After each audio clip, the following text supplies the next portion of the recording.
ನೀವೆಲ್ಲರೂ ನೋಡಿರ್ಬೋದು, ಗದ್ದುಗೆ ಗುದ್ದಾಟ ಎಂಬ ಒಂದು ಕಾರ್ಯಕ್ರಮ TV9 ಅಲ್ಲಿ ನಡೆಯಿತು. ಯಾವ ರೀತಿ ಪದ್ಮರಾಜ್ ಪೂಜಾರಿ ಅವರು ಅದರಲ್ಲಿ ಮಾತಾಡಿದ್ರು ಅಂತ. ಬಿಜೆಪಿಯ ಅಭ್ಯರ್ಥಿ ಅವರಿಗೆ ಅಭಿವೃದ್ಧಿ ನೀವು ಏನ್ ಮಾಡಿದ್ದೀರಿ ಅಂತ ಹೇಳಿದ್ರೆ ಏನು ಗೊತ್ತಿಲ್ಲ. ಅಭಿವೃದ್ಧಿ ಏನ್ ಮಾಡಿದೆ ಅಂದ್ರೆ ಮನೆ ಮನೆಗೆ ನೀರು ಕೊಟ್ಟಿದೆ ಅಂತ ಹೇಳ್ತಾರೆ. ಮನೆ ಮನೆಗೆ ನೀರು ಕೊಡ್ತೇನೆ, ಇದು ಚೊಂಬಲ್ಲಿ ನೀರು ಕೊಟ್ಟದೆ ಅವರು. ನಿಮ್ಗೆಲ್ಲರಿಗೂ ಗೊತ್ತಿರ್ಬೋದು, ನಂಬರ್ 1 ಸಂಸದ ಅಂತ ನಳಿನ್ ಕುಮಾರ್ ಅವ್ರಿಗೆ ಹೇಳ್ತಾ ಇದ್ರು. ಆದರೆ ಅವರು ತನ್ನ ಅಭ್ಯರ್ಥಿಯನ್ನೇ ಬದಲಿಸಿದ್ರು. ಯಾಕಂತ ಹೇಳಿದ್ರೆ ಅವರಿಗೆ ಸೋಲುವ ನಾವು ಯಾವುದೇ ಕೆಲಸ ಮಾಡಲಿಲ್ಲ, ನಾವು ನಮ್ಮ ದಕ್ಷಿಣ ಕನ್ನಡ ಜಿಲ್ಲೆಗೆ ಚೊಂಬು ಕೊಟ್ಟಿದ್ದೇವೆ ಅಂತ ಅವರಿಗೆ ಗೊತ್ತಿದೆ. ಮುಂದೆ ಖಂಡಿತವಾದ ದುಂಬೆ ಚಳಿಕುಲ್ಲದಿತ್ತನೆ ಇನಿ ನಾಲ್ ಬಂದೇರಿ ರಕ್ಕಲ ಮಗ್ಲಕ್ಕೆ ಬೋಡಾವು ಖಂಡಿತವಾದ. ಇಡೀ ದೇಶದಲ್ಲೇ ಭಯ ಸೃಷ್ಟಿಯಾಗಿದೆ. ಎಲ್ಲಿವರೆಗೆ ಅಂತ ಹೇಳಿದ್ರೆ ಈ ದೇಶದ ನಮ್ಮ ಪ್ರಧಾನಮಂತ್ರಿಗಳೇ ಇವತ್ತು ಏನ್ ಮಾತಾಡ್ತಾ ಇದ್ದಾರೆ ಅಂತ ಅವ್ರಿಗೆ ಗೊತ್ತಾಗ್ತಾ ಇಲ್ಲ.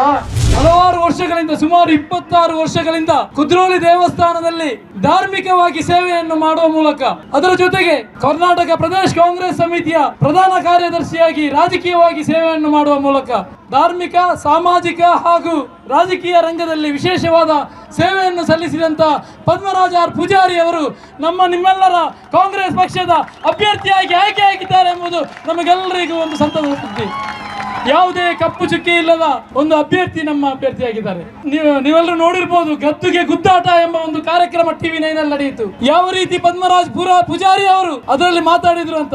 ದಕ್ಷಿಣ ಕನ್ನಡ ಜಿಲ್ಲೆಯ ಅಭಿವೃದ್ಧಿಗೆ ಯಾವ ರೀತಿ ಕಾರ್ಯ ಮಾಡಬೇಕು, ದಕ್ಷಿಣ ಕನ್ನಡ ಜಿಲ್ಲೆಯ ಸೌಹಾರ್ದಯುತ ವಾತಾವರಣ ಇರಬೇಕಾದ್ರೆ ಯಾವ ರೀತಿ ಕಾರ್ಯತಂತ್ರ ಮಾಡಬೇಕು ಎಂಬ ರೀತಿಯಲ್ಲಿ ಒಂದು ತನ್ನ ನಿಲುವು ಏನಿದೆ, ತನ್ನ ಒಂದು ವಿಷನ್ ಏನಿದೆ, ಅದನ್ನು ಅವರು ಸ್ಪಷ್ಟವಾಗಿ ಮಾತಾಡಿದರು.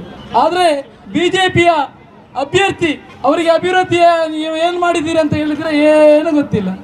ಅಭಿವೃದ್ಧಿ ಏನು ಮಾಡಿದೆ ಅಂದ್ರೆ ಮನೆ ಮನೆಗೆ ನೀರು ಕೊಟ್ಟಿದೆ ಅಂತ ಹೇಳ್ತಾರೆ. ಮನೆ ಮನೆಗೆ ನೀರು ಕೊಡ್ತೇನೆ, ಇದು ಚೊಂಬಲ್ಲಿ ನೀರು ಕೊಟ್ಟದೆ ಅವರು. ತಮಗೆಲ್ಲರಿಗೂ ಗೊತ್ತಿರಬಹುದು, ಬಿಜೆಪಿಯವರು ಸೋಲುತ್ತೇವೆ, ನಾವು ಯಾವುದೇ ಕಾರ್ಯ ಮಾಡಲಿಲ್ಲ. ಒಂದು ಬಿಜೆಪಿ ವಿಫಲತೆಯನ್ನು ಕಂಡಾಗ ತನ್ನ ಅಭ್ಯರ್ಥಿಯನ್ನು ಬದಲಿಸಿತು. ನಿಮ್ಗೆಲ್ಲರಿಗೂ ಗೊತ್ತಿರ್ಬೋದು, ನಂಬರ್ 1 ಸಂಸದ ಅಂತ ನಳಿನ್ ಕುಮಾರ್ ಅವ್ರಿಗೆ ಹೇಳ್ತಾ ಇದ್ರು. ಆದರೆ ಅವರು ತನ್ನ ಅಭ್ಯರ್ಥಿಯನ್ನೇ ಬದಲಿಸಿದ್ರು. ಯಾಕಂತ ಹೇಳಿದ್ರೆ ಅವರಿಗೆ ಸೋಲುವ ನಾವು ಯಾವುದೇ ಕೆಲಸ ಮಾಡಲಿಲ್ಲ, ನಾವು ನಮ್ಮ ದಕ್ಷಿಣ ಕನ್ನಡ ಜಿಲ್ಲೆಗೆ ಚೊಂಬು ಕೊಟ್ಟಿದ್ದೇವೆ ಅಂತ ಅವರಿಗೆ ಗೊತ್ತಿದೆ. ಅದಕ್ಕಾಗಿ ಬಿಜೆಪಿ ತನ್ನ ವೈಫಲ್ಯತೆಯನ್ನು ಮರೆಮಾಚಲು ತನ್ನ ಅಭ್ಯರ್ಥಿಯನ್ನೇ ಬದಲಾಯಿಸಿದೆ. ಚುನಾವಣೆ ಪನ್ನೆಂಡ ಪ್ರಜಾಪ್ರಭುತ್ವದ ಪರ್ವ. ಈ ಪರ್ವನು ನಮ್ಮ ಬೇತೆ ಪರ್ವನು ವಾ ರೀತಿ ಸಂಭ್ರಮಿಸವನ ಅಂಚೆನೆ ಇಲ್ಲಕ್ಕೆ ಹೋದು ನಮ್ಮ ಕಾಂಗ್ರೆಸ್ ಪಕ್ಷದ ಸಾಧನೆದಾದವಲ್ಲ, ಕಾಂಗ್ರೆಸ್ ಪಕ್ಷ ದುಂಬುಗುದಾದ ಮಲ್ಪರ ಉಂಡು ಪನಂದು ಪ್ರೀತಿನ ಪಟ್ಟಂದು ಈ ಚುನಾವಣೆ ನಮ್ಮ ಎದುರಿಸುವ ಮನ್ಪುಣ ಪಾತ್ರ ಬಂದಿತ್ತ. ಇನ್ನು ವಿರೋಧ ಪಕ್ಷದವರು ಮಲ್ತಿದಕ್ಕ ದ್ವೇಷನು ಸಾರೊಂದು ಜಾತಿನ ನಡುಟು ಕಂದಕನುಂಟು ಮಲ್ಪರಂಚಿನ ಬೇಲೆ ನಮ್ಮ ಮಲ್ಪರೆ ಬಲ್ಲಿ ಪನ್ಪುಣ ಪಾತ್ರ ಬಂದಿತ್ತ. ಅವೆತ್ತ ಫಲ ಇನಿ ದಾದ ಪಂಡ ನಿಗುಲು ಇಲ್ಲಡೆ ಪೋದು ಈ ಪ್ರೀತಿನ ಪಂತೊಂದು ಇನಿ ನಿಗುಲು ಈತ ಜನ ಮುಲ್ಪ ಸೇರ್ದಾರೆಂದು ಪಂಡ ಒಂದು ಕಾಂಗ್ರೆಸ್ ಪಕ್ಷ ಜನಗಳನ್ನು ಪ್ರೀತಿಗೆ ಎಂದು ನಂಚಿನ ಪಕ್ಷ ಒಂದು ಕಾಂಗ್ರೆಸ್ ಪಕ್ಷ. ಒಂದು ಖಂಡಿತವಾದ ದುಂಬೆ ಚಳಿಕುಲ್ಲದಿತ್ತನೆ ಇನಿ ನಾಲ್ ಬಂದೇರಿ ರಕ್ಕಲ ಮಗ್ಲಕ್ಕೆ ಬೋಡಾವು ಖಂಡಿತವಾದ.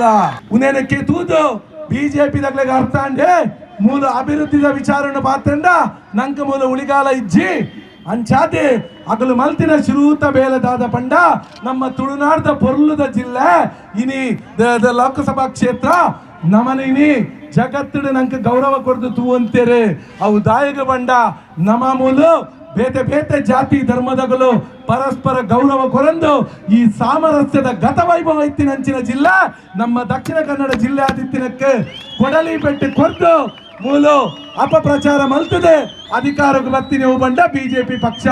ಇಡೀ ದಕ್ಷಿಣ ಕನ್ನಡ ಈ ಒಂದು ಪಾರ್ಲಿಮೆಂಟ್ ಕ್ಷೇತ್ರದಲ್ಲಿ ರೋಮಾಂಚನವನ್ನ ಸೃಷ್ಟಿ ಮಾಡಿರ್ತಕ್ಕಂಥ ನಮ್ಮ ಪದ್ಮರಾಜ್ ಪೂಜಾರಿ ಅವರೇ, ಖಂಡಿತವಾಗಿ ಇದು ಒಂದು ದಿಕ್ಸೂಚಿ ಕಾರ್ಯಕ್ರಮ ಅಂತ ಹೇಳಿದ್ರೆ ತಪ್ಪಾಗಲಾರದು.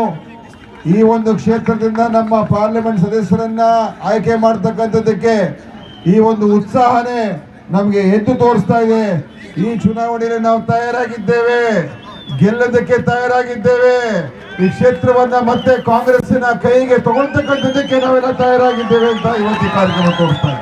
ಇವತ್ತು ಎಲ್ಲ ಕಡೆ ಇದೇ ವಾತಾವರಣ ಇದೆ. ಭಾರತೀಯ ಜನತಾ ಪಕ್ಷದವರಿಗೆ ಇವತ್ತು ಭಯ ಸೃಷ್ಟಿಯಾಗಿದೆ. ಮುಂದೆ ಏನಾಗುತ್ತೆ, ಮುಂದೆ ಈ ಚುನಾವಣೆಯಲ್ಲಿ ಹೇಗೆ ನಾವು ಇದನ್ನು ಗೆಲ್ಲಬೇಕು ಅಂತ ಹೇಳಿ ಇವತ್ತು ಎಲ್ಲ ಕಡೆ ಅವರಿಗೆ ಭಯ ಸೃಷ್ಟಿಯಾಗಿದೆ. ಇಡೀ ಕರ್ನಾಟಕದಲ್ಲಿ ಭಯ ಸೃಷ್ಟಿಯಾಗಿದೆ, ಇಡೀ ದೇಶದಲ್ಲೇ ಭಯ ಸೃಷ್ಟಿಯಾಗಿದೆ. ಎಲ್ಲಿವರೆಗೆ ಅಂತ ಹೇಳಿದ್ರೆ ಈ ದೇಶದ ನಮ್ಮ ಪ್ರಧಾನಮಂತ್ರಿಗಳೇ ಇವತ್ತು ಏನ್ ಮಾತಾಡ್ತಾ ಇದ್ದಾರೆ ಅಂತ ಅವ್ರಿಗೆ ಗೊತ್ತಾಗ್ತಾ ಇಲ್ಲ.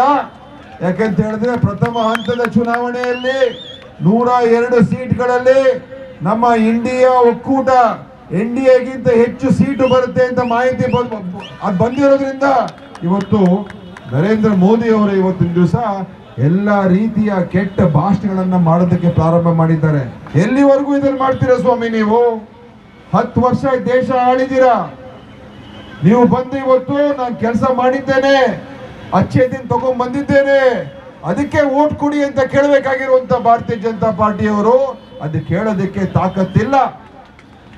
ಅದಕ್ಕೀಗ ಮೋದಿ ಅವರು ಹೊಸ ಒಂದು ರಾಗ ಶುರು ಮಾಡಿದ್ದಾರೆ. 10 ವರ್ಷದ ಬಗ್ಗೆ ಬಿಟ್ಬಿಡಿ, ನಾನಿನ್ನು 2047ನೇ ಇಸ್ವಿವರೆಗೂ ನೀವು ಕಾಯ್ಬೇಕು ಅಂತ ಹೇಳ್ತಾ ಇದ್ದಾರೆ. 2047ನೇ ಇಸ್ವಿವರೆಗೂ ಹೊಸ ಒಂದು ರಾಗ ಇವತ್ತು ಪ್ರಧಾನಮಂತ್ರಿಗಳದು.